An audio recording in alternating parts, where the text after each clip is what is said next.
Good afternoon, a warm welcome to the How Hebel I Move, a warm welcome to Berlinale Talents again. It's been already an exciting week. Some of you will know my texts already in the meantime, but still I'm very excited, and I really mean it, because one session is coming up that we are very excited about, and especially because of the guests that we are going to have. But first of all, please let me introduce you to the moderator of the session, is Christoph Gröner.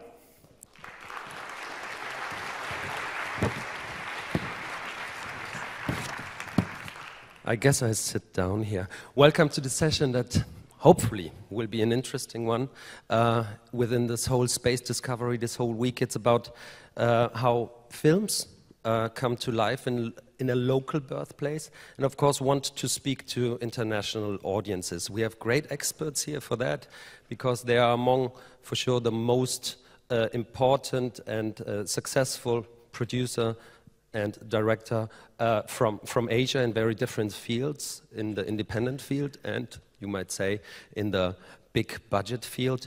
And first I want to introduce you to our expert that says about herself that she goes where the project takes her. She has produced everywhere, basically, in Asia. She's working always with talent from Malaysia, from Hong Kong, from many, many other places. She worked with Ho Yo-hang. She produced amazing films that won a lot of international awards, and we will talk about her experience, very specific local films that talk to a global audience. Please welcome Lorna Tee.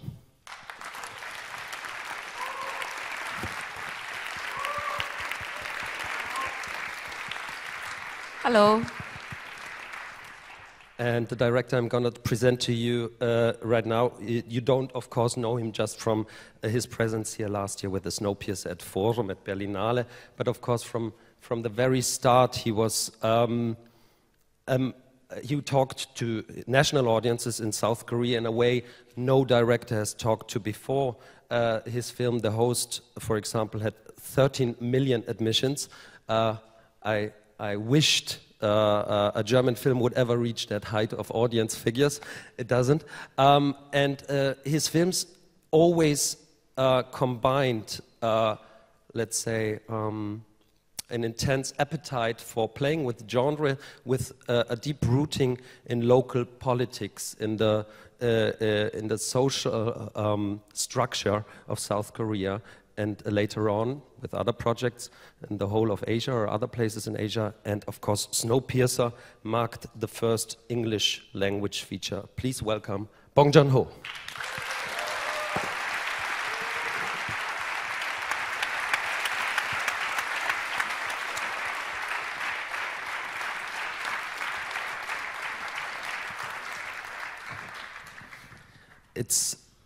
I would like to start, of course, to talk to you and to jump right into everything, but make or read to you a comment from the very beginning when it was about your first long feature, Barking Dogs Never Bite.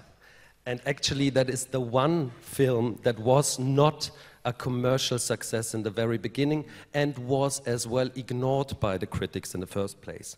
And then a critic, a renowned critic, I don't know if I pronounce his name right, Ho Mon-young, a South Korean critic anyhow, said at the end of the year when Barking Dogs Never Bite came into cinemas in Korea, he said, in this film, in Barking Dogs Never Bite, warmth and coldness, laughter and fear, cynicism and tolerance, the realistic and the dreamlike all coexist. It struck a new chord that I couldn't understand in the first place. So he reconsidered, this critic reconsidered when you came on stage, end of the 90s, we're talking the year 2000 now. You were trying, of course, with your very first long film, something completely different. Within the new Korean wave, to find a very specific language. And what I want to ask you as a first question, that this is at the core of our topic here, is, were you trying to talk to Korean audiences in a very different way, or were you very interested to reach out for international audiences at the very beginning? Because you are, of course, very trained and aware of world cinema. You've always been through your formative years. You know, at that time, I know nothing, so just I just tried to make just my own private movie. So, but unfortunately, that movie was very stupid and very boring, black comedy, so it was a box office disaster. And did you see the movie? Yeah, of course. Oh, I please know forget it. Very it. It's very, I know it very well. Yeah, it's a very silly comedy of the guy who tried to kill the puppy, yeah, the guy who tried to eat the puppy, and the girl who tried to save puppy. It's a very strange story. I don't know why I tried to make that. But, yeah. So what did you reconsider? I mean, basically, if you see it like that nowadays, you know, like what you call it a private film nowadays, you know. So how did you make the transition, turning more towards the audience? At that time, I was very obsessional. I have to make some individual, very personal movie. Even that is my first feature film in industry, but I tried to keep myself. 뭐라 그래야 될까? 단편 영화 찍을 때랑 똑같은 마음과 그러니까 똑같은 상태를 유지하려고 되게 애썼었어요. 거기에 되게 옵세션이 있었어요. I tried to keep my heart as where I would shoot a short film, because that was very important for me to have the same passion and the same heart. At the time, I already made 3 short films. Of course, very small movies. So, but even now I'm making feature film, something commercial in the industry, but I must not change. That kind of very pure and innocent obsession was in my mind at the time. So, 아까 뭐 질문의 핵심은 그거였잖아. 무슨 뭐 국내 관객이 어떻고 해외 관객 그런 거는 생각할 여유도 없었어요. 뭐 관객에 대해서 생각을 전혀 할 틈이 없었어요. And I think the other question you were asking was if I considered the national audience or the international audience, but at that time I didn't have any mind for that. It was not any concern of mine during the filmmaking.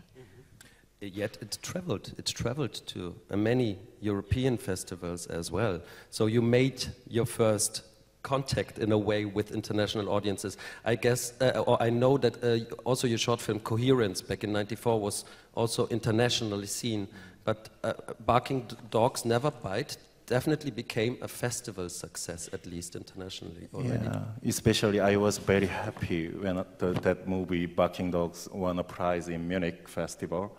There was a big prize money, so I was very happy with that.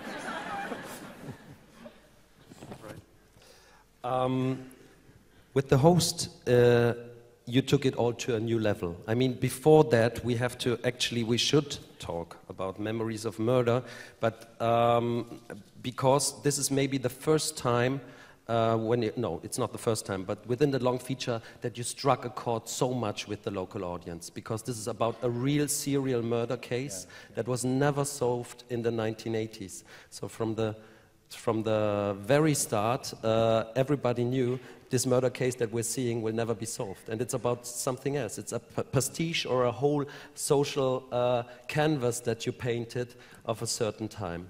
And again, trying to reach as many, would you have ever thought about the success that it got nationally? Because it's still ranked in many polls as the most important Korean film ever. That were like, I mean, from 2008, there were like extensive polls, and many critics say that. So would you have ever thought that you struck a chord that much? 그때 이제 두 번째 영화를 하니까 좀 마음이 바뀌었죠. 그 첫 번째 영화에서 너무 개인적인 집착이, obsession이 강했으니까 거기서 좀 벗어나려고 했었어요. 그래서 그 사건 자체에 되게 집중하려고 했었어요. 사건이 워낙 거대한 사건이고 미스테리에 빠진 사건이라서. So that was my second film. So of course my heart and also my mind for this film, for the second film, was different than the first one. And I really tried to concentrate on the happening of this film, the topic of this film. And this happening as such was a big issue already. So I tried to really concentrate on that while doing this film.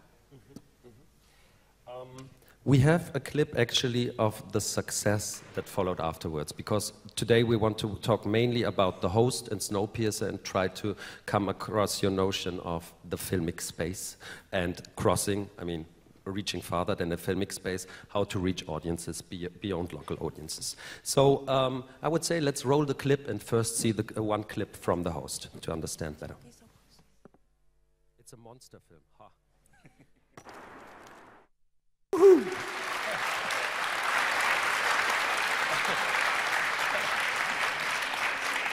Wow, it's always fascinating to see it again. I must say it's a long time since I've seen it on that big a screen. Very strange. Great. I mean, of course, we were all captivated, but we should talk about the level of detail we're seeing there, you know? And I want to keep it as broad as possible so you can answer whatever you want. It is basically a monster film, Hollywood style, would destroy a city. You center the whole film basically, and it's a family story mainly, apart from being a monster film in the very beginning. You center it around the Han River and the billows of around the river. And I wanted to ask you, talking about space, why? Maybe that is something that relates to my very first idea when I made up my mind to make this movie. So it was almost when I was very young, when I was in elementary school. I'm a huge fan of Nessie, you know, the Loch Ness, yeah, in the Scotland. So always the seven wonder of the world, that kind of thing in the kid magazine. I'm a huge collector of the picture, photos of the evidence of the Nessie kind of thing. And suddenly, when I was in high school, suddenly it hit my mind. So what happened if monster like a Nessie suddenly appears in my town, in Han River? That river runs in the middle of the city. So my house, my apartment is very nearby Han River. Even in my room window, I can see the river. So yeah. 그리고 고등학교 때 상태가 안 좋으니까는 자꾸 보잖아, 이렇게 밖에를 아무 멍하게 맨날 한강을 보는 거지. 그러니까 거기서 막 헛것이 보이는 거예요. 뭐 괴물이 나오는 것 같고. So during high school, I don't know, it's the mental situation maybe is not the best, and then you look out of the window and you get drawn and you think of many strange things, and so you imagine strange things also. I never used drugs at that time. Just yeah, but my condition was very bad. Huge pressure of the university exam, all kind of things, and just watching the river. And one day I really watched something moving in the river. Yeah, I watched it, and then yeah, 그때부터 이제 계획을 한 거죠. 언젠가 이거 만들어야겠구나라고. So from that point on, I made my plan to make this movie. So it's monster movie in our town. So, but critics said this is the localization of Hollywood genre in some Far East Asian country. Well, it makes sense. You put the monster out in plain sunlight at the very beginning. We're talking about, this is 10 minutes in the movie. So, of course, you're not interested in the monster as per se. Even if half of the budget, which was not a huge budget, but you put really 50% into VFX, how it was crafted is incredible, how much work you put in there. Why this decision? Why weren't you interested in the monster as per se? You know, this is like a standard of the monster movie, normally show just a part, Alien, you know? And actually you were quite interested in Alien, also thinking about the host. For me, I really hate the convention, the genre convention in monster movies. If we want to see the face of monster, it takes almost 1.5 hours. You have to wait always under the darkness, only the foot or only the tail we can see. I really hate that. So in the clip we saw just before is the beginning part of the movie. So just 12, 13 minutes, just after the beginning, the monster appears under the broad daylight. We can see her whole body very beautifully, and and also it's a matter of the story, the narrative, because we have to show many other story elements after monster appears, because it's not only the story about the monster, but also the story of our family, and also the society never helped those poor family, or the other layers we have to show. So that is the reason we could not delay the first appearance of the monster. The point of view is that of one member of the family, and there's also a point of view from a bus giving us a bit more of an overview. But basically you stay very near to the people.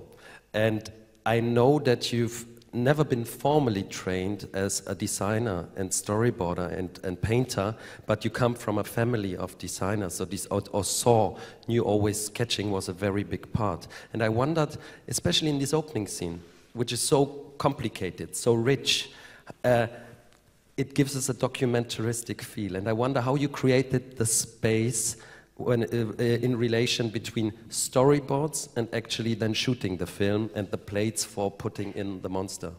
I think it's very interesting in specifically this opening scene.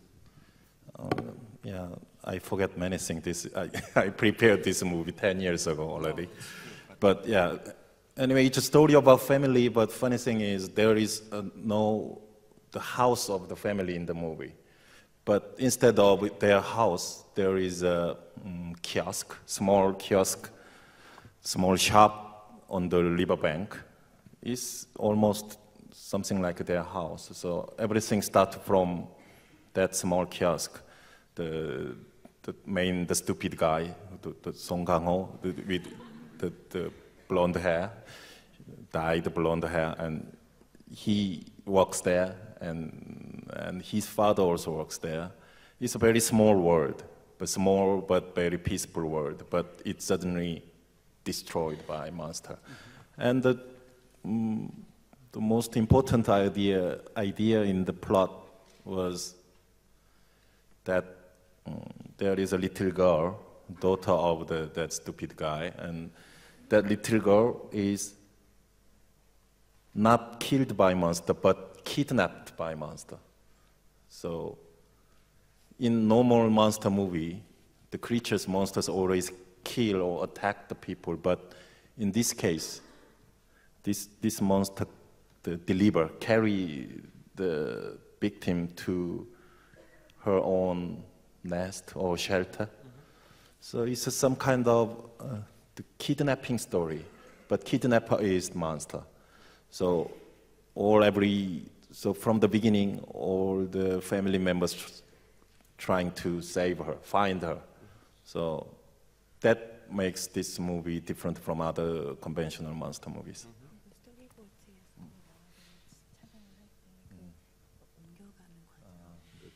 딴소리를 하고 있었구나, 내가.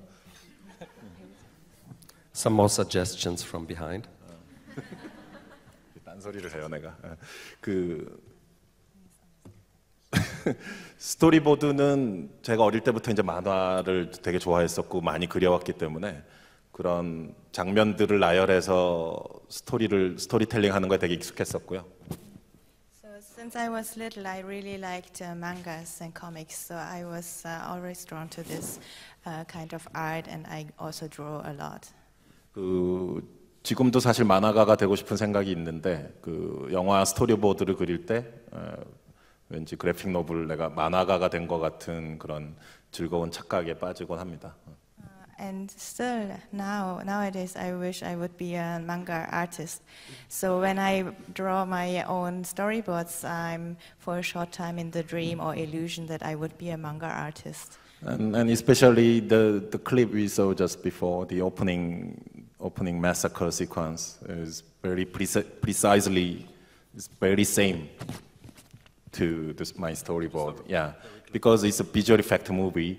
Each creature shot is very, very expensive. So, yeah, we must organize and prepare everything very precisely because we don't have enough budget for VFX. So, almost 괴물 한 샷당 가격이 뭐 3,000만 원이 넘고 그래요. 그러니까 정확하게 어떤 샷에 어떻게 괴물을 써야 될지 스토리보드가 있어야 되죠. So just to give you an example, if for one shot with the monster, it's about like 30,000. So we really have to be sure what we are doing. So. What I was so surprised was that it still gives you this immediacy, you know. That's what I meant by documentaristic feel, you know, when you suddenly see the monster appear in the back, and it's all, you know, within like a normal social context, a very everyday life context. I mean, it was still a lot of set dressing, I suppose, and production when it comes to placing every object, everything within the framework of along the river. I mean, it's one thing to create the VFX shot, which is extremely expensive, but maybe the other side, the production design there, were there many things found, or how meticulously was it created? 서로 다른 완전히 이질적인 서로 도저히 섞일 수 없는 요소를 같이 섞는 걸 좋아하는데요. 한 화면에. So I really like to mix two things which seem to be not belonging to each other, so very contrast things. So in this case, the creature, the monster, is very unrealistic, something from sci-fi, something from fantasy, but the setting, the background, Han River, the town, the city of Seoul is very realistic and also very contemporary. So our daily life. So 그 두 개를 충돌시키고 싶었던 거지. 그러니까 네가 말한 것처럼 되게 리얼리스틱하게 갈 수밖에 없는 거지. So that were the two things I wanted to mix in this film. So it's right as you said. It's I think these two things are the reasons why it looks very realistic.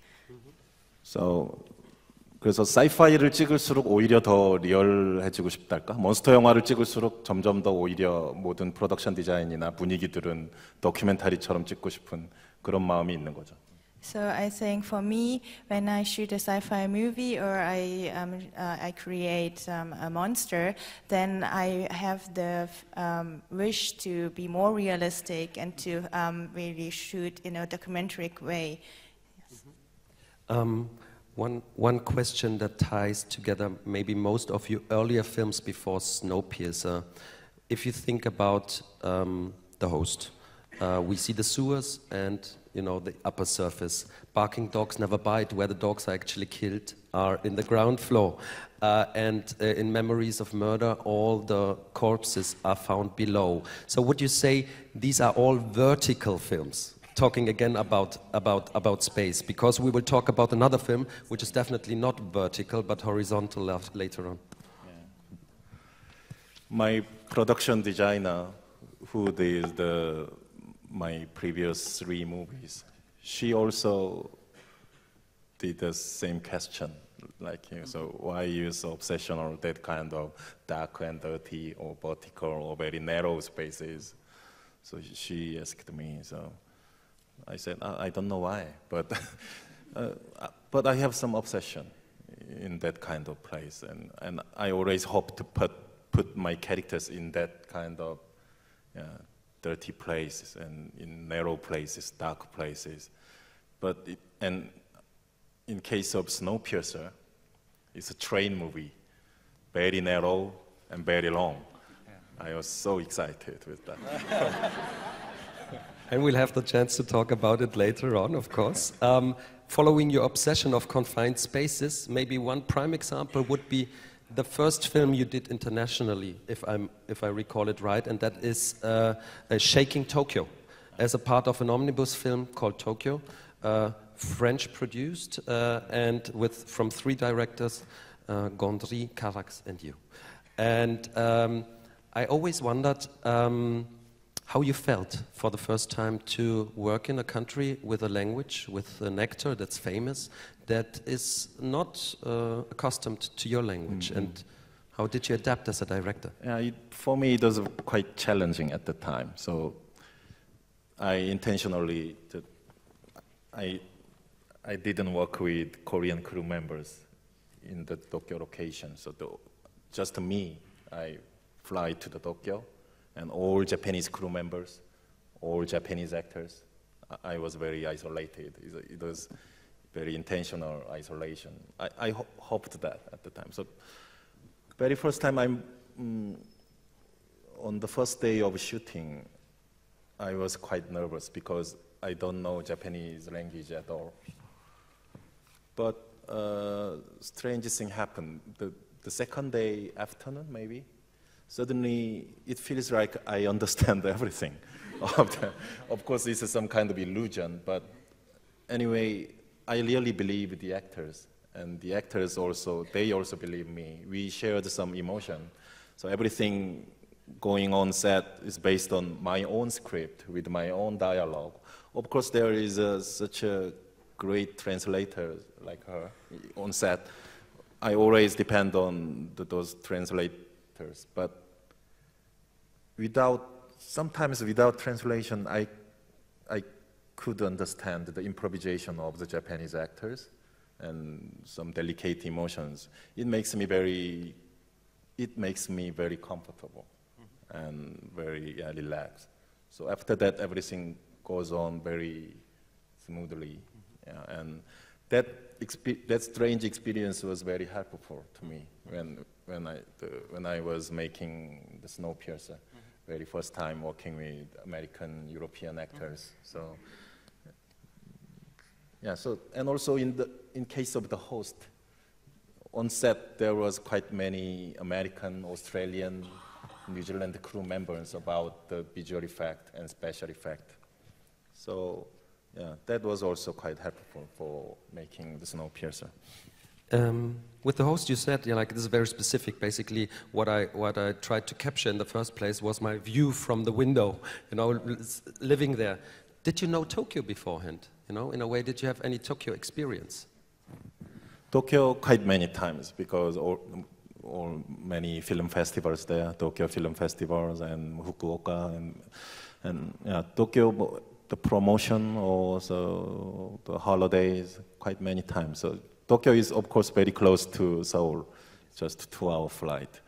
So yeah, I love food there, and and also I'm huge the comic book fan. The Japan is the kingdom of paradise of the comic book, manga, and graphic novel and animations. Yeah. So when 그래서 그 제안 받았을 때, 도쿄를 로케이션으로 하는 옴니버스를 제안 받았을 때 별로 망설임 없이 오케이 했던 것 같아요. So when I got the offer to participate in this omnibus project, I didn't really think about it for a long time. So I just said yes. I was always wondering if you maybe chose the subject of the film is the story of a so-called hikikomori, a guy who secludes himself from the world and lives in a hikikomori. Hikikomori. Yeah. I'm very sorry. Sorry. But anyhow, he's never leaving his place. He's living, or people like that live in their place, in their flats for years and years, and don't have any contact with the social world. And I thought, did it also, or a spark of the inspiration, was it also, like, I'm going, anyhow, if I know Tokyo quite well, this is still not my city, and maybe the confinement can make it stronger in a way, like taking the risk away of like getting lost in Tokyo in a way. Yeah, maybe. So at that time, I was thinking about what is how the people of Tokyo like, or what is this city, and what is some emotional core of the people here. I was thinking about that, and anyway, for me, the Tokyo people looks very lonely and isolated. Even they are in the open space, even in the full crowded subway, they looks very lonely, and they always try to don't touch each other, yeah, in very small space. So it was very impressive to me. But of course, this is very too much simplification or too much generalize something. But anyway, for me, it was my general feeling to Tokyo people. And you turned it into a general story of human touch, basically. This is what it is. So it's not a generalization because you're going for the artist feeling of touch. Yeah. So that kind of the context and also the loneliness and isolation, the most extreme form of that isolation and loneliness is that hikikomori. So isolated himself from the society, from the people, almost live in one room in 5, 10, 15 years. They all, 정말 그렇게 있어요, 실제로. 히키코모리 무슨 구조협회도 있고 그래요, 일본에. So these people really exist in Tokyo, and they are not just 2 or 3. There's also like a group of hikikomoris. So. 10년간 히키코모리 생활을 하다가 이제 거기서 벗어난 탈출한 사람도 직접 만나보기도 하고 그랬죠. So I also met a hikikomori who was living as a hikikomori for 10 years, and I met him and made an interview with him. 화장실이 딸린 방에서 10년을 살았더라고요, 그 사람이. 커튼을 쳐놓고. So this person was living in a room, one room with the bathroom, for 10 years, and he was shut the curtains for that, and was living there for 10 years. This moment gives us the chance to talk about Lorna's work now, because for you, this was a first-time experience with Lorna. Actually, it was from the very beginning that you were working in a way transnational, always with different directors, working, as we said, for example, with Ho Yu-hang, with Rain Dogs, and which was in Venice, and at the end of Daybreak, who, amongst other things, went to Locarno. And before we talk to each other, let's see a clip about the film that is based or was inspired first in a newspaper article of a murder of 2 girls. And the film is about a love story, an unhappy, a tragic love story of a 23-year-old man, that has a sexual relationship with a high school girl. And this is the moment when the families basically for the first time find out about the relationship. Please roll it, clip.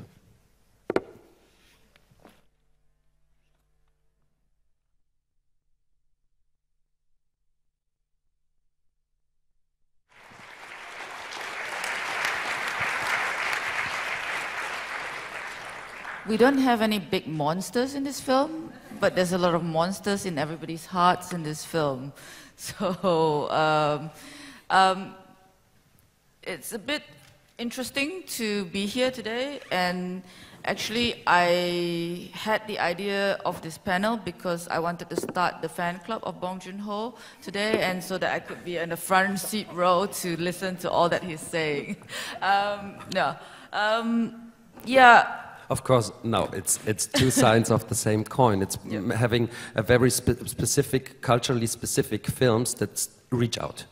And this is, with your film, as I said, it went, at the end of Daybreak, 2009, went to Locarno. It is a project that is a co-production between Malaysia and Hong Kong. And please say it right, so I don't say it wrong, but it's basically, it is in Cantonese, the film, and it was for sure aiming for an international, regional audience at the very first moment. So please tell us about why we selected this clip, you know, this film, and what kind of a way it made from development to reaching out then with the final film. When I first started making films in Malaysia, one of the things we realized was we had a lot of film festivals that we could send our films to, and it was amazing, it was fun to have films shown in festivals and so forth. But after Rain Dogs going to Venice, and it was shown in many festivals, I asked Ho Yu-hang a question. I was like, other than showing to festivals, shouldn't we want a film to be shown to more than the festivals? And we started from there, and I said, is there a film you want to make that we can work because I felt that in Malaysia, a lot of the independent films, the acting are very bad. So I said, we have a lot of good actors in Hong Kong that we all admire and we love. Why don't we try to combine that, you know, and they can come and shoot here. So the starting point was always like, we want to make a film that will go for the wider audience, but we also wanted to work with our idols from Hong Kong, because growing up in Malaysia as a sort of like with a Chinese heritage, you watch a lot of Hong Kong films, and like all of us do, and it was from that starting point. And the actress that is in the film, Kara Wai Hong, she was a Shaw Brother movie star in the late 70s, early 80s. She was like the female action star of her time. And, you know, a lot of men in their 30s and 40s are still secretly in love with her. And so when Yu Hang finished writing a script, we sort of like, okay, who do we want? We had 3 or 4 candidates in mind. We all went to see them, but when we saw Kara, we just like, okay, she knew exactly what that role needed. And we didn't, she's not from Malaysia, but she just exactly knew the mores and the norms and everything. And when she appeared on set, it was just, she enabled all the actors. We had the lead boy also from Hong Kong, Choi Tin Yao, and so the two of them created a real nice synergy, energy, chemistry that allowed the less sort of like experienced actors on set to get the same energy. And that's something that I find for co-production to be really revitalizing, not just like getting money. Actually, it's a very funny financing structure. We had money from South Korea, but the company is no longer around, MNFC. Yeah, and we had money from Holland, Hubert Ball's fund, and we had, you know, so it's very weird when you're working in independent scene, you do whatever you can to get the films made, but then you come to a point where it worked, the energy worked, the film worked, and we went to Venice, but the real starting regional sort of like outreach of the film happened when she started winning awards, first at the Taipei Golden Horse for Best Supporting Actress, and then she won another 7 or 8 awards all over the region and internationally too. And then the film started getting distribution, and we sold the film to China for a very silly small amount of money, and then we found out unofficially that it had about 400,000 downloads, and then we're like, fuck, we're screwed. And then, but we're very happy that so many people saw it, you know, despite the fact that it was never properly released and everything. So that was something that I felt was the first film that from Malaysia, from the independent sector, that went out to a wider audience in that sense. And an important thing is that, I mean, it had, of course, it's a low-budget film, but as you said, it was complicated to get the money together, and for an independent Malaysian film, it was quite a sum.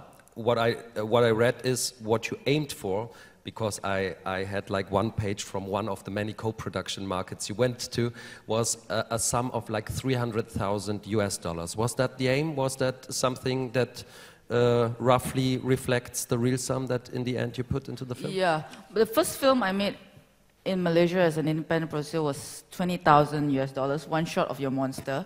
And then this one was about $300,000 US, which we cobble up together from various sources. So what is important to, when you go to these markets with projects, to convince people to put money into co-production markets? Hubert Ball's Fund, as you said, for example, played a key role in that. I know that Paris Project was on that as well, tied to the film festival in Paris. And there are many more, including, of course, the World Cinema Fund here as well, and many more markets for specific. So how do you get how do you get co-production partners interested? Or was what, if it's too broad, general, what was it here in this specific case, you know, that got international partners interested? Actually, when we started, then we had the actors. It was still tough because financiers in Asia is a very different ball game about, you know, film financing. Here it's about the subsidy system. In Asia, it's about when you're doing an art house film, you're trying to cobble it from all the different sources, including money from Europe and whatever equity financing you can find. So actually, the biggest help came from Busan Film Festival. Mm-hmm. So I'm always grateful to Busan because of how they found out that we were doing this project. They just said, okay, I think I can find some Korean company to invest in your film. And then they found a Korean company and put money into it, gave us the Asian Cinema Fund for post-production, and we finished it in Kofik. We hated working in Kofik, but it was a great sort of like colorist and sound guy. But at that point, it was complicated to work there because there was a lot of problems and so forth. But I must say, we had a lot of kindness from the festival circuit for the film, and that we're forever grateful. And having the platforms of festivals sometimes seems very small in the big scheme of things. Having 30 million admissions is incomparable to having sort of like 400,000 downloads in China. But I think at the end of the day, it's all about reaching and crossing and going beyond sort of like the story that you want to tell, touching all the different people in all the different places that you want to. Another example was here at Berlinale, Postcards from the Zoo, 2 years ago. And that had, with Pallas Film, a German co-producer. So this, again, the question, this time it was an international European partner, the biggest one. And I think it's very important if we're talking about a globalized cinema that at the same time wants to be very rooted in the local and talk to a global audience. How did you convince them to work with you and Edwin, the Indonesian director, on that film?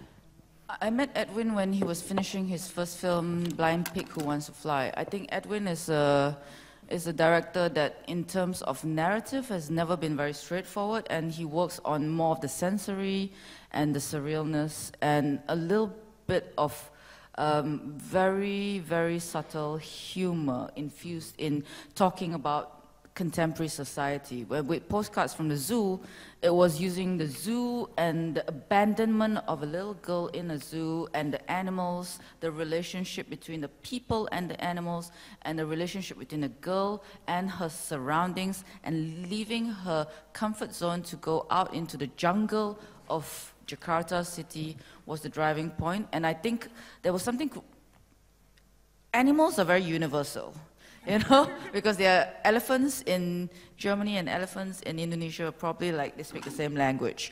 So it's easier for animals to communicate than for humans to communicate. So in some ways, I think Postcard from the Zoo had that sort of like universal quality.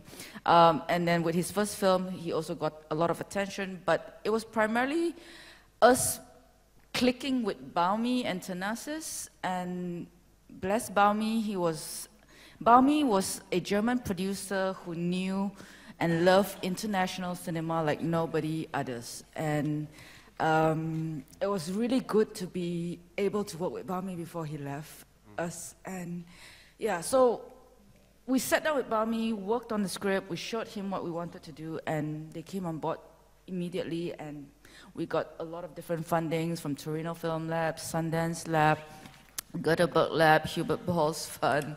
And so, again, a lot of appreciation and gratitude to that. I think your decisively international life helps that. You basically go to every market, don't you? When you put together, you pull strings. I mean, I said like you go where the project takes you, but I mean you're working as an advisor on several of these markets. For example, Cinemart in Rotterdam. You worked also for Busan, don't you? Asian Cinema Fund as well, if I recall it right. I used to work for You work Busan, for them? But yeah. actually my main job is now here at the Berlinale, where I'm watching films. I wanted to add that, yeah. It's very funny when you're talking about going to a place and not understanding a language, but feeling like you got the language. It's like when you went to Japan. It's like sometimes I watch German films and I feel like I understand every word of German now. Because for German films being submitted to Berlinale, there's no subtitles. So I'm watching all the films and I'm really getting all this German. But then I ask me again, I'm like, I don't know. I just got it. Because good cinema, I think you can do without understanding everything if it's really well done. Well, there's one interesting point. I mean, on the one hand, you want to be as truthful to a director, a vision of a director on a local level, talking about a very specific topic that happened at one specific time, one specific moment, but you want to reach out globally. Do you have to make any, or what would you say, do you have to compromise at any level, you know, when it comes to make a global or more, or reaching out, a film reaching out globally, reaching out to audiences globally, to festivals? I think that is a question that I always ask my directors, what do they want to do?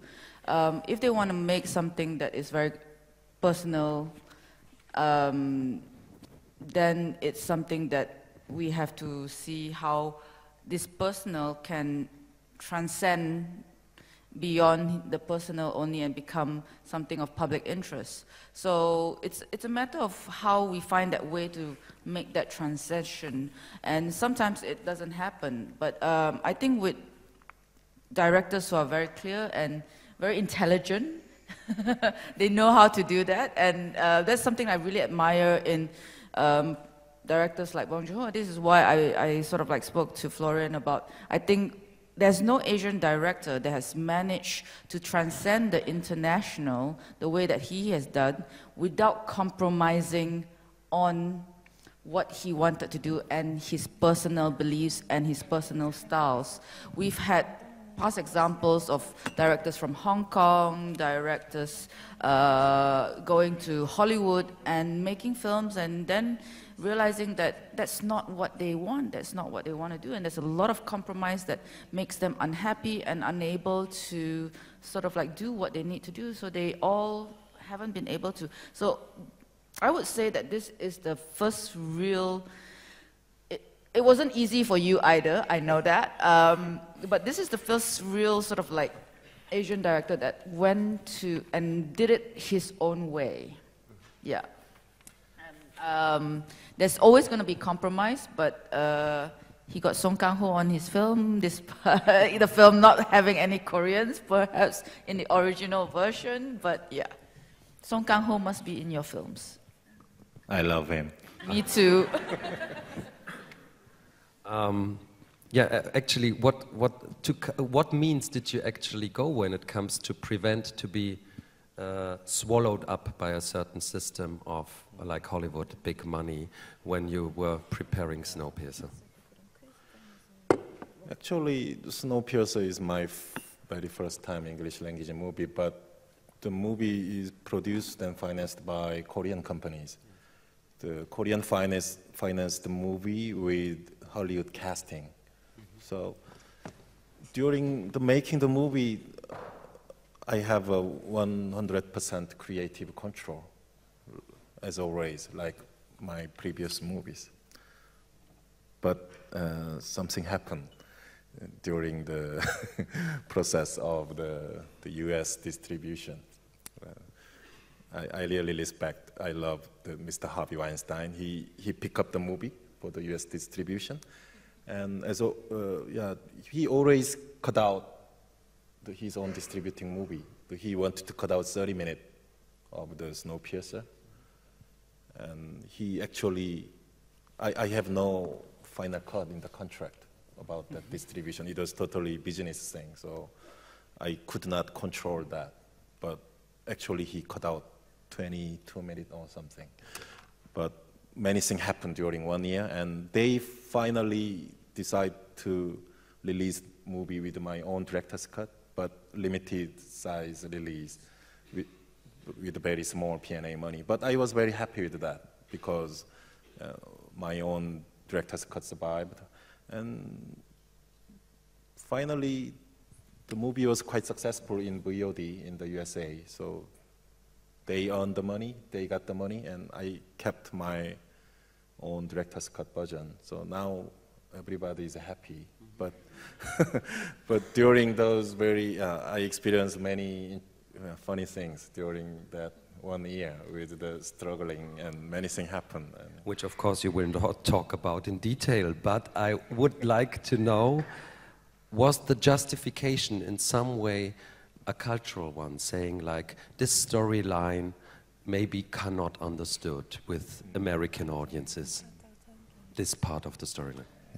that line is very familiar to me. When I was in the office of the Weinstein Company in New York, they are all good people, very lovely persons, and they all love the cinema, but they always talk like that. So we want to help you, your American success, blah, blah, something. And there is also an editing room in the company.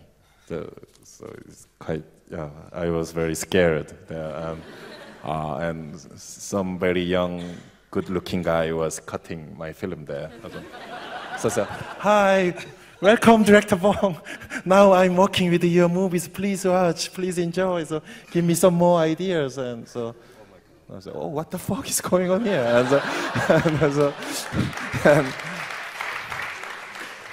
And funny thing is that in the other room, the other guy was cutting Wong Kar-wai's Grandmaster. So, wow, many things happened there in the office.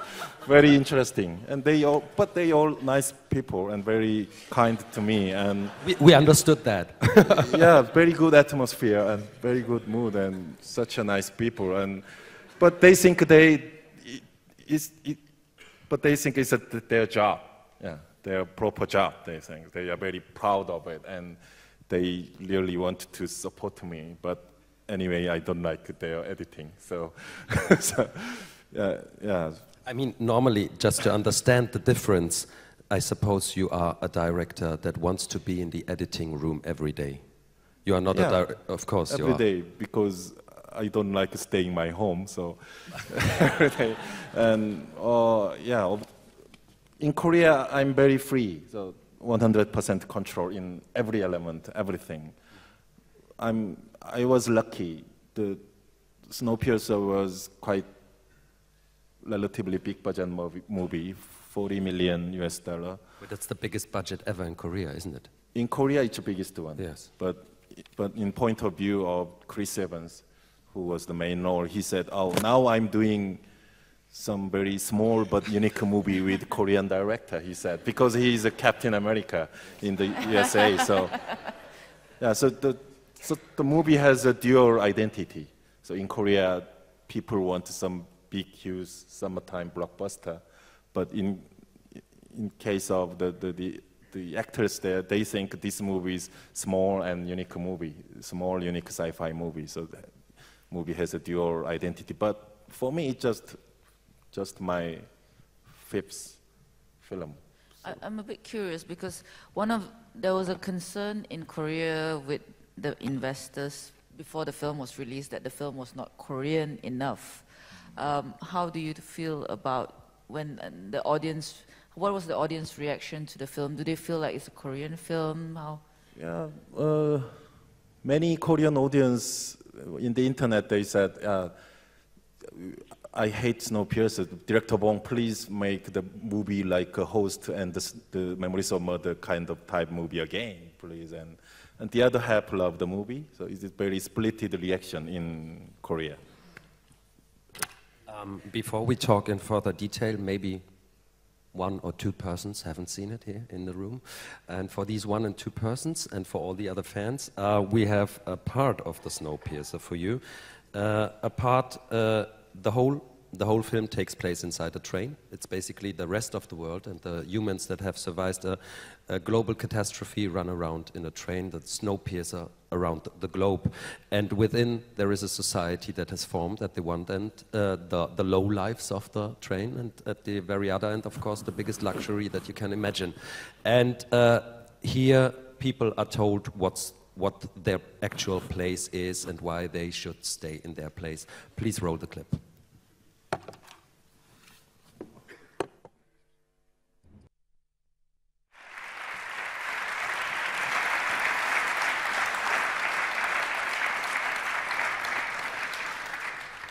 There you go. I was so consumed that I actually forgot my question. So, very poverty. No, it's okay. You were talking about contrasts that you always want to create. Just start by one contrast that is predominant in this scene, and which is Tilda Swinton. Within the framework of your script even, this was a man in the comic, and you decided to go the other way. So When was that decided to put an actor like Tilda Swinton? If I recall it right, they even said "sir" to her, don't they? Yeah. Actually, in the original graphic novel, there is no character of the Mason. So there is no character? Yeah, no character. The whole script is written by me, so the all characters and story structure is very different. So, but in my first draft, that character was the middle-aged white man. So I met some actors, for example, John C. Reilly or some actors, and yeah. But 2011, when I was in Cannes Film Festival, Tilda Swinton was also there. We met very naturally, and Tilda was a huge fan of the host. I'm also a huge fan of many of her works, so we are mutual fan, and we did a breakfast in Cannes, and we just shout, yeah, let's do something together. And then back to my place, and I read the script. There was no role for her. So, yeah, okay, let's do a gender change for this. Maybe this Mason role will be very good for Tilda. So everybody loves that idea, so, and also Tilda. So she really enjoyed everything, the making every process of that character. Many things invented, created by her also, not only by myself and my script. Many strange details, many very weird transformation. There is a lot of Tilda Swinton, her own ideas. So, for example, the teeth or the glasses or so on? Much more. 그밖에 뭐 저게 많이 자제한 거예요. 사실 뭐 다른 아이들이 되게 더 많았는데 막 거의 막 형체를 알아볼 수 없게 막 변신이 되더라고요. So actually she had a lot more ideas, but this is the reduced version which you are seeing on the screen. So there are also moments when I barely could like really recognize her. So it's yeah, it grew. There's a lot of politics in this film. Maybe you could say they are more obvious than in your previous films, in a way, but there's no realism whatsoever anymore. This is a fantasy world. So you could say it must have been a complete new venture from you. I know that you were fascinated with Transperce or Snowpiercer from before the start even of The Host, if I recall it right. I somewhere read, you read it standing in a graphic novel shop in Seoul somewhere and couldn't stop. But it was actually going against a lot of conventions you established for yourselves, or a lot of rules that you would break in a way or another beforehand, you know? This movie, this work was quite different from my previous ones. This is really something sci-fi, and also, of course, the English language dialogues and many things different. But basically, it's all start from the original graphic novel, French graphic novel. I'm fascinated by that, especially about the train. It's train movie, train comic. The story, everything happened inside the train, running train. Human survivors living in the moving train, and each class, the train section divided by different classes. Lower class people in the tail section, in the front, rich and powerful people in the front. It was a really amazing idea. I'm fascinated by that. And also, it's a story about human survivors. Mm-hmm. So maybe it could be very strange. All the human survivors in the train is all South Korean, North Korean people. So it will be very awkward. So that is from the beginning, I have no goal, like I have to make Hollywood movie, English language movie this time. It does not like that. I just fascinated by the graphic novel, and it's a story of human survivors. So it needs a very international casting and international co-production. It went like it very naturally. A very, very simple question, but maybe, I mean, you have thought a long time about it, I think. The film goes from left to right. Could have been from right to left. going to the front of the train. Why? Yeah, because I love the light side of Chris Evans' face more. From left to right, we can show his light face more. Just kidding. And left and right is more, how can I say? It's more energetic, I think. Yeah. There is in the train two group of people. The one group of people who really rush to the front. The other group of people, rich people, powerful people, they try to stop that. So I don't know why, but our main guys, the characters, audience share the emotion set from left to right is much more emotional or energetic, I think. Yeah. You actually, speaking about transcending borders or spaces, you actually did the whole production in the Czech Republic. And you created, as we were speaking before, and you said like 26 wagons were created, built. Just before talking about how you build it up, was there a moment, any moment when you thought like, do we really have to build this, or could this be green screen? Could this be digital in a way, just a simple plate? Because you went for like, I mean, huge production design on that one.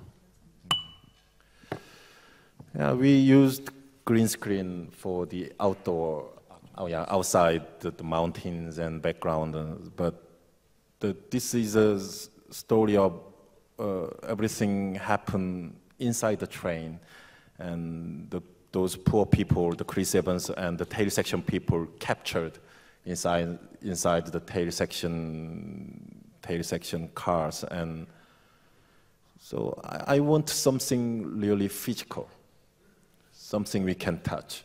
So I really hope to limit the amount of that VFX. So this is also the story about the escape from tail section. And in the last part of the movie, this is a little bit spoiling, but this the escape from the train itself. So 그런 탈출이 의미를 가지려면 제대로 갇혀 있다는 느낌이 나야 되는데, 갇힌 느낌이 나려면 물질적으로 그 갇혀 있는 느낌이 표현되려면 실제 세트가 필요한 거죠. So the most important feeling in this movie is at the end that you really get out of something. So to have this right feeling, you need to have a real feeling that you're really like kept in something. And so for this real feelings and emotions, we needed this real wagons of the trains. So we make actually 26 different sections.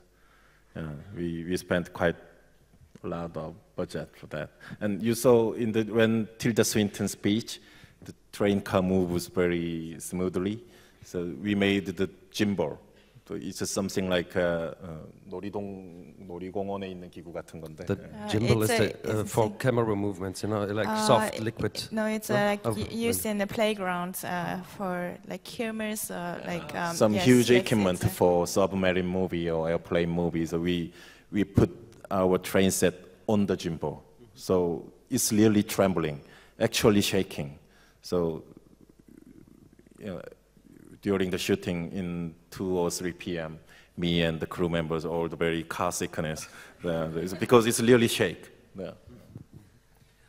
I guess you have a lot of questions, and to give you time to think about it, we will see another pivotal scene from Snowpiercer when we see a bit of the outside and an encounter. The rebels, if you might say, have moved forward, and there are other people who try to stop them coming on from behind, and there's kind of a shootout, of course in a very monumental way. We'll see that, so please roll the clip.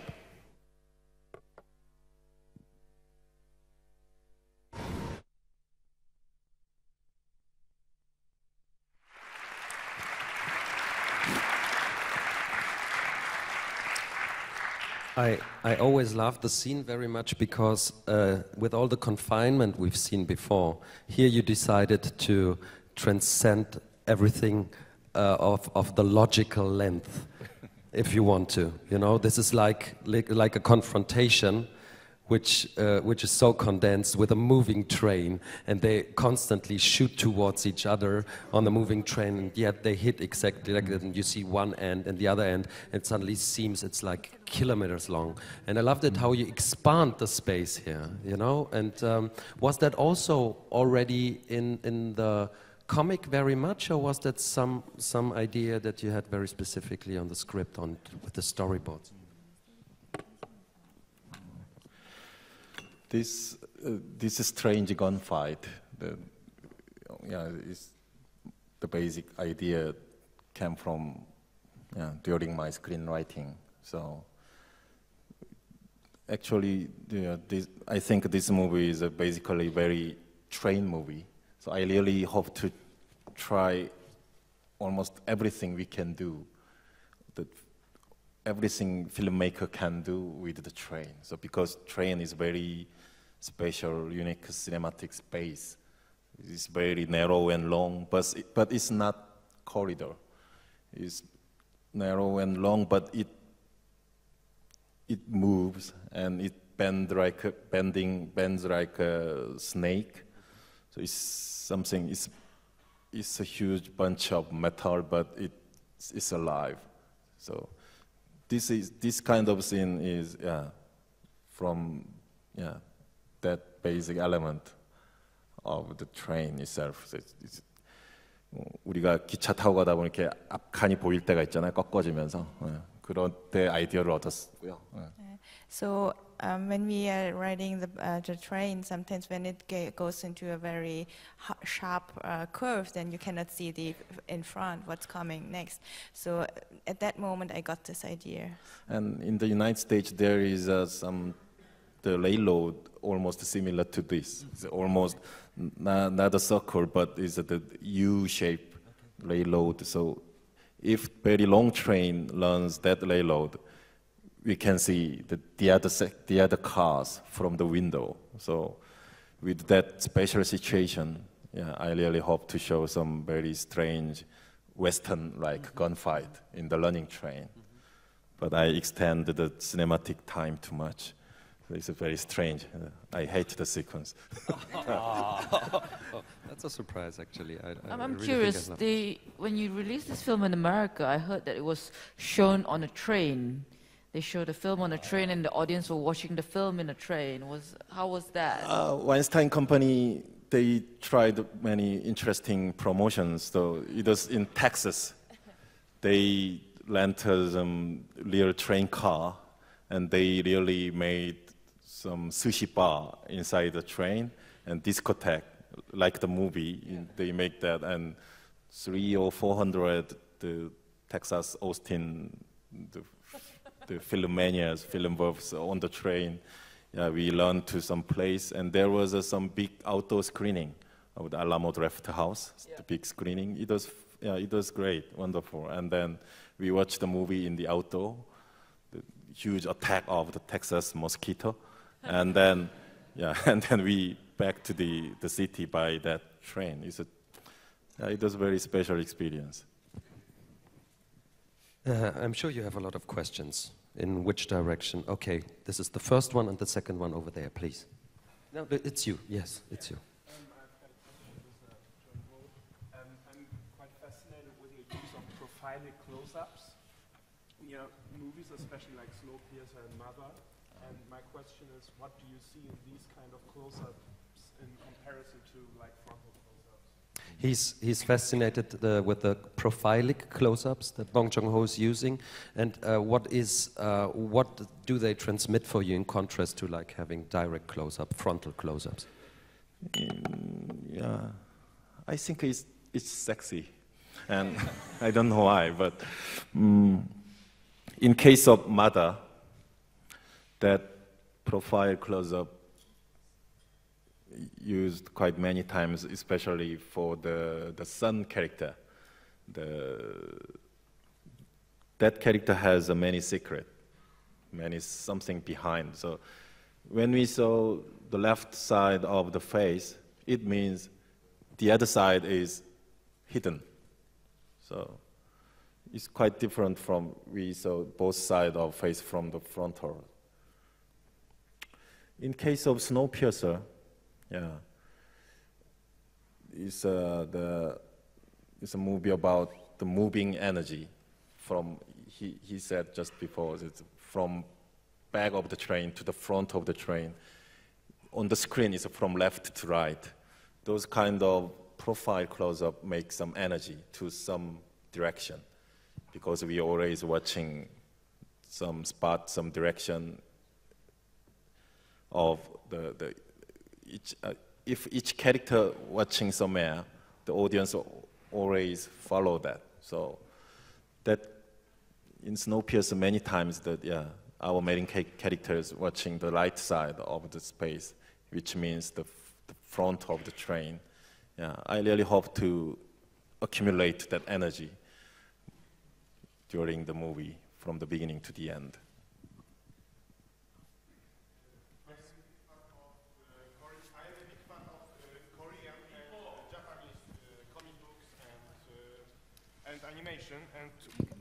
I am a big fan of Japanese and Korean comic books and animations, and what are your bigger influences from these worlds?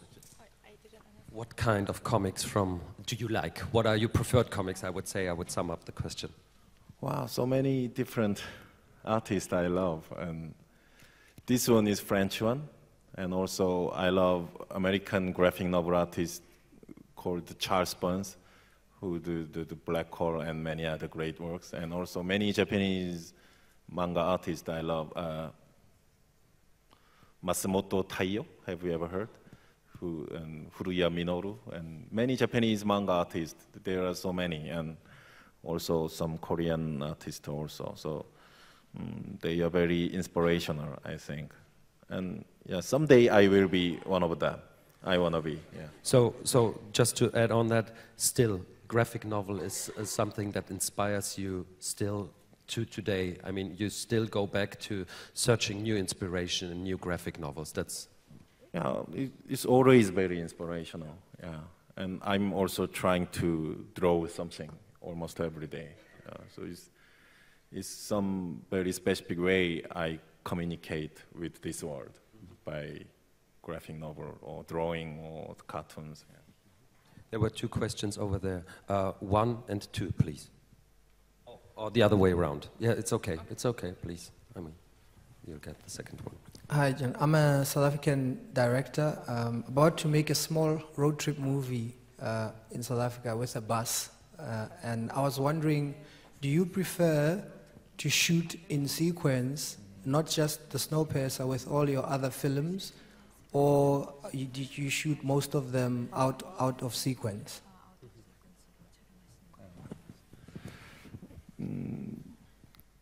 For me, I'm always very nervous, full of anxiety during the production period. So I always prepare the 100% storyboard, because without that, I'm much more nervous. So every process and the process of shooting follow the storyboard. So the very final movie, even the final movie is not so much different from my storyboard. So on set, there is on the big board, and there is the copy of my storyboard, and me and crew members and actors are checking that, and we just one by one we follow that. And 그리고 한국은 in Korean film industry we have on-set editing with the laptop. We edit during shooting at the same time, because Korean people are very obsessive and very hot-tempered, and so cannot wait. So the editing process. So we do it almost simultaneously. So it makes our production very precise. But the 단점도 있는 것 같아요. 좀 이렇게 현장에서 많이 바꾸기도 하고 새로운 아이디어도 많이 얻어야 되는데 너무 스토리보드에만 의지하는 경향이 또 생기기도 하고요. But I think it also has negative points because I said you should be also able to like improvise or like react of certain things. But if you stick too much to the storyboard, then you have not that freedoms. For me, I really hate the rehearsal, the whole scene, like a staging, like a stage acting or something. So this is the space. You here, you there, and then let's do the whole scene. Let's rehearse the whole scene. That is very stupid thing, I think. So there exists shots, each shots, and we are going to combine. We are going to construct the whole scene very cinematically, I think, with the editing and many other things. Makes the set like the theater stage and rehearse the whole scene is I really hate it. Would you ever accept, by the way, would you ever accept any thing of improvisation on the set after the rehearsal? Some new offers? Yeah. Camera position and lighting and many other things all precisely controlled by the storyboard and myself. But in case of acting, performance, I always try to stimulate the actors to improvise something alive, something low, something bold on set. For example, the clip we saw just before, Tilda Swinton's speech, when she started the speaking, something ding, fall down on set. She turned back and a little bit angry. It just happened on set. It was never intended, but Tilda was amazing. When it happened, some extra guy it was mistake of falling down something, but Tilda was so amazing. She immediately, by instinct, she reacted that, and wow! And I was very happy when I watching that on the monitor. It was a great moment, and of course, I choose that take in the editing room, of course. Hello, I hope not to be off of topic. I want to make you a question about the film you made in Korea, because I'm writing a thesis in the University of Paris about the new Korean cinema, and especially I'm studying deeply your film Memories of Murder and Mother, and I want to know how do you explain your focus on the violence, gore violence, and also to traumatic experiences that are always present in your films, as in many other films of Korean directors. 제 영화에서 폭력은 되게 갑작스럽게 터지죠. 관객이나 등장인물이나 그걸 준비할 시간이 별로 없죠. So the violence in my movies normally happen very suddenly. So the audience has no time to really prepare themselves for this violence. 그게 우리 실제 삶에서도 그렇다고 생각이 들고요. But I think it's the same for us in our real life. In some movies, this is not judgment, but in some movies we can enjoy the violence. Something very beautiful and spectacular violence happen in the movie, but in my movie, violence is very different. I think it's very 뭐랄까 불안정하고 되게 사람을 예민하게 만드는 구석이 있는 것 같아요. So I think it makes the people very nervous and sort of fearful. For me, me myself also always very scary, very nervous to those kind of violence. So I always try to express that kind of feeling and emotion. But in some other sequence, it's quite perverted, but it looks very hilarious, very very comical and ridiculous violence happen in my movie also from the distance. It's a matter of distance. 어떤 거리에서 내가 그 폭력이나 상황을 바라보냐에 따라서 차이가 나는 것 같아요. I think it makes a difference from which distance you watch the violence, if it's close or far. in case of Memories of Murder, there is a lot of violence in the movie, but especially in the beginning part, those violences are very comic and strange and very weird feelings. So looking that, it is very absurd and very ridiculous, I think. It's very unfortunate, but of course your duties are not only on this stage, but also on the jury of the Berlinale, and we won't keep you. Just one quick word from you. What are the future plans? What are you working on? As, of course, everybody's interested. Now I'm writing a script in the Berlin hotel room also. So SNOWPIERCER also, I wrote a script in nearby Munich, Tübingen, Oberrammergau. At that time I was in Germany when I was writing a script of SNOWPIERCER. So I wrote a script in the beer garden with some beers. Seriously, yeah, not kidding. Yeah. So that now I'm writing a script here in Berlin. Okay, no details. We were very happy to have you here, and I would like to thank you both. Sorry, one more question. I'm very sorry, but the jury duty is more important. Well, okay, this is very persistent. Where is he? Yeah, it's here. Where? It's here. Where are you? Here. Where are you? Yeah, I'm here. Okay. Yeah, I'm going to stand up because I'm not very tall, so I'm just sorry for hijacking you. There's one more question I'd like to ask. I'm writing right now. You can't hear me? Shall I? Okay.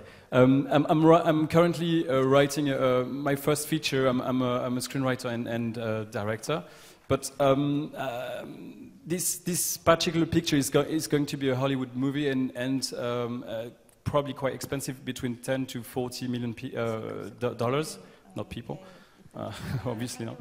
And did you mention that yours were in that range, 40 millions? I think, yeah, it costs something like that.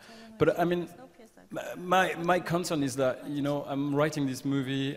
Obviously, I can sell the script and not direct it, but I'd like to direct it. And but I haven't done.